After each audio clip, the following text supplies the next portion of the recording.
because I was 13 and 14 when I did all of this stuff. So you might be wondering what role my parents played here. But the thing is, they had absolutely no idea. So I was in the eighth grade when I started learning how to code, and up until mid 11th grade, they had no idea I was learning coding, competitive programming, cybersecurity, anything.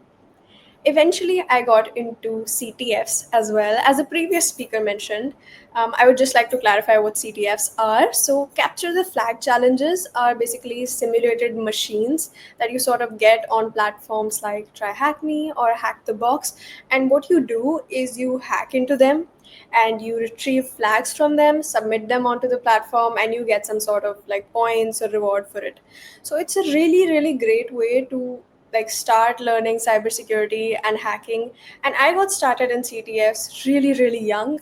So I started on Try Hack Me. But the thing is, CTFs are not really close to real life scenarios, which was something that I realized the hard way. But the thing is, capture the flag challenges teach you how to think like an attacker. And that's what's really important in cybersecurity. Because tools and techniques and scripts and languages, everything is changing, especially in the era of AI and everything is changing. But what's not going to change is that hacker mindset that you need to have if you're going to be in cybersecurity.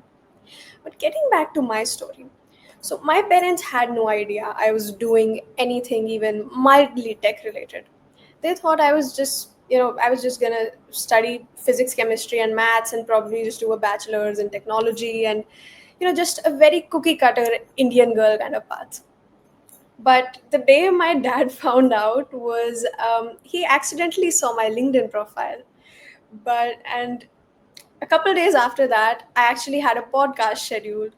So my grand reveal was actually a podcast promotion video that I showed to my parents that, hey, your daughter is into cybersecurity and she's not going to be giving all of these Indian competitive like exams and stuff.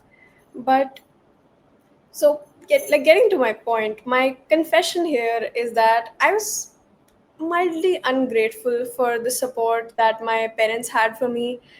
And I had really, really underestimated how much my parents love me.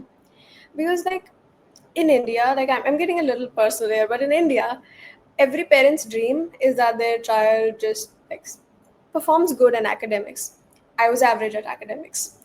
And I kind of shattered their dream in that sense. But the thing is, even though they don't understand one single thing of what I do in cybersecurity, my mom is my biggest supporter, and my dad could not be more proud of me. So, to those of you who are learning cybersecurity, it's like a genuine piece of advice is to really just show gratitude to the background team that you have. And yeah, now that we're getting a little emo, let's continue my story.